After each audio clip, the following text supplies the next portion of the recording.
தமிழ் சுருக்கெழுத்து முதுநிலை தேர்வில் 100% தேர்ச்சி பெற தனிக்குறி சொற்கள், சுருக்கங்கள், வினைச்சுருக்கங்கள், வெட்டும் முறைகள் மற்றும் சிறப்பு சுருக்கங்கள் ஆகியவற்றை பலமுறை எழுதி பயிற்சி செய்திட வேண்டும்.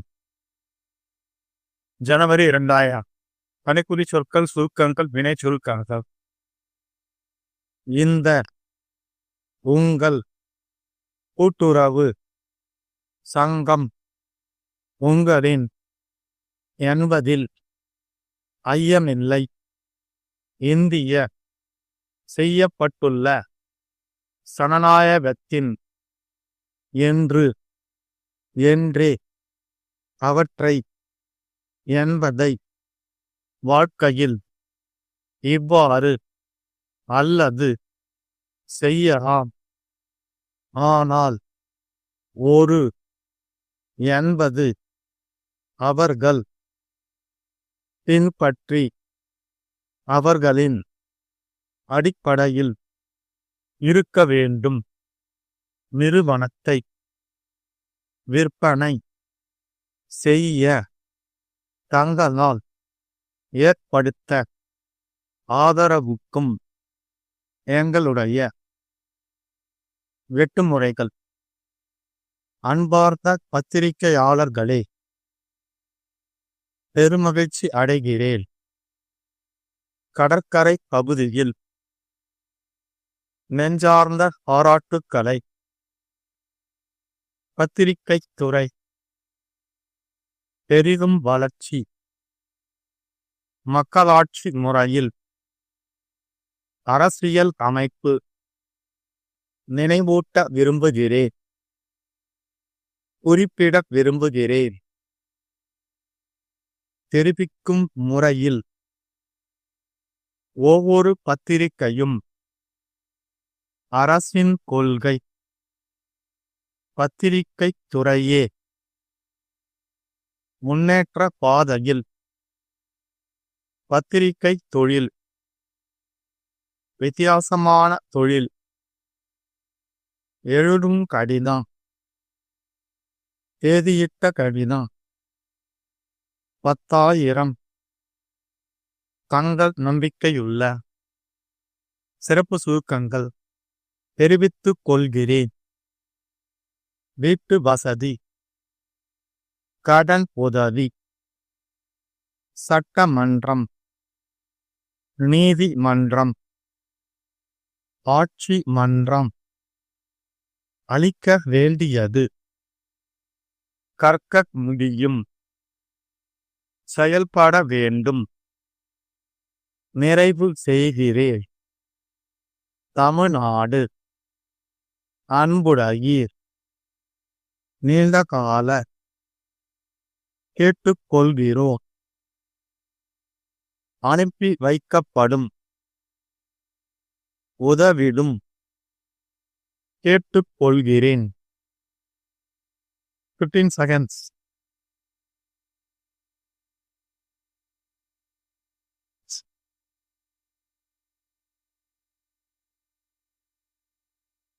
Five seconds. வெற்றி ஸ்டார். அன்பார்ந்த பத்திரிகையாளர்களே, இந்த இனிய மாலை வேளையில் உங்கள் அனைவரையும் சந்திப்பதில் பெருமகிழ்ச்சி அடைகிறேன். ஆழமான வீடுகளை எழில் கொஞ்சும் கடற்கரை பகுதியில் கட்டியுள்ள உங்கள் அனைவருக்கும் என் நெஞ்சார்ந்த பாராட்டுக்களை தெரிவித்துக் கொள்கிறேன். அரசு மானியம் மற்றும் கூட்டுறவு வீட்டு வசதி சங்கம் அளித்த கடன் உதவி ஆகியவற்றுடன் இணைந்த உங்களின் கடுமையான உழைப்பே இந்த இனிய இல்லங்கள் உருவாக உறுதுணை புரிந்துள்ளன என்பதில் ஐயமில்லை. இந்திய நாடு சுதந்திரம் பெற்ற பிறகு பத்திரிகை துறை பெரிதும் வளர்ச்சி அடைந்துள்ளது.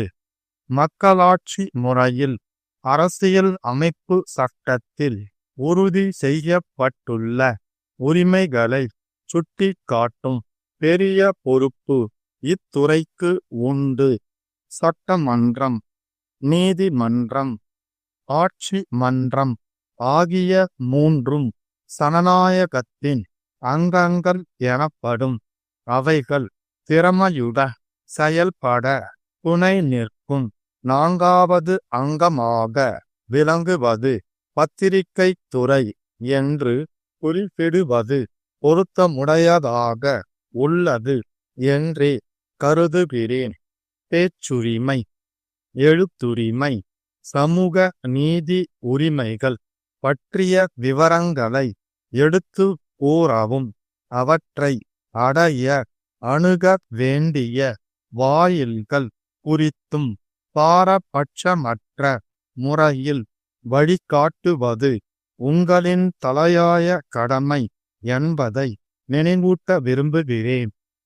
அன்றாட வாழ்க்கையில் மக்கள் சந்திக்கிற கஷ்ட நஷ்டங்களை உள்ளபடியே எடுத்துரைப்பதும் தவறுகளை சுட்டி காட்டி கண்டிப்பதும் நாளேடுகளின் தார்மீக பண்பு என்பதை குறிப்பிட விரும்புகிறேன்.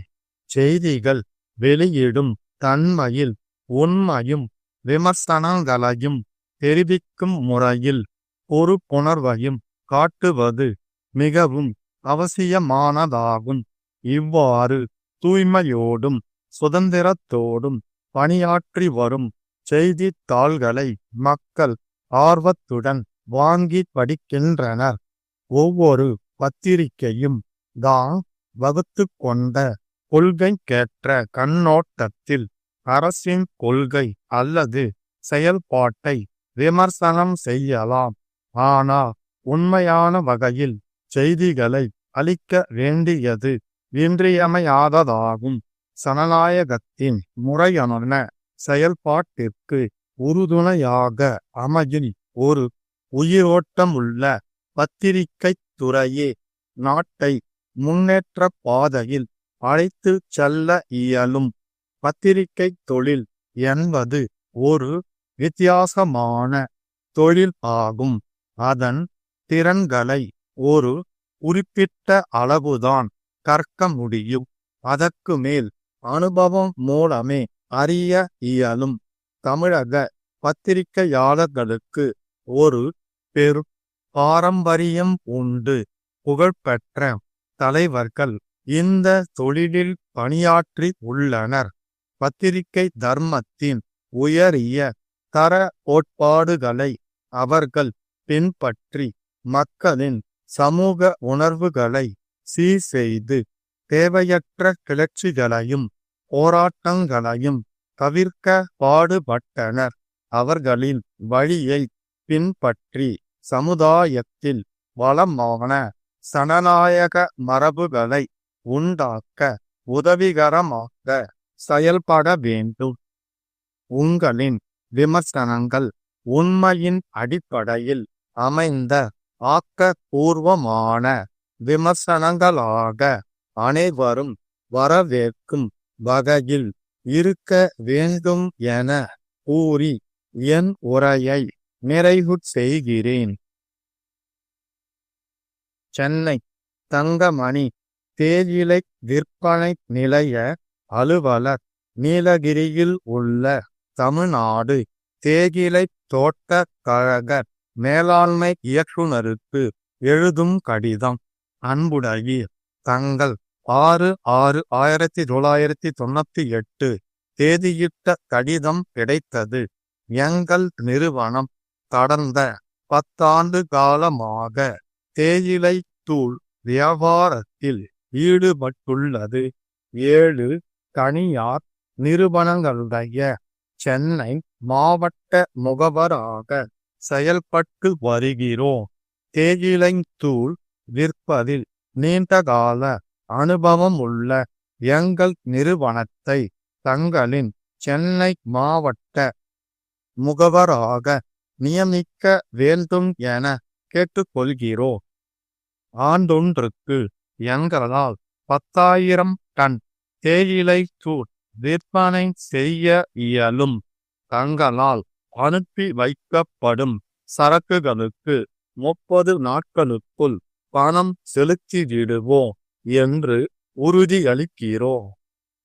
தங்களின் சரக்கு குறித்த விழிப்புணர்வை மக்கள் மத்தியில் ஏற்படுத்த உதவிடும் வகையில் பரிச்சார்த்த அடிப்படையில் விற்பதற்காக 1 டன் தேயிலை தூள் உடனடியாக அனுப்பி வைக்குமாறு கேட்டுக்கொள்கிறேன்.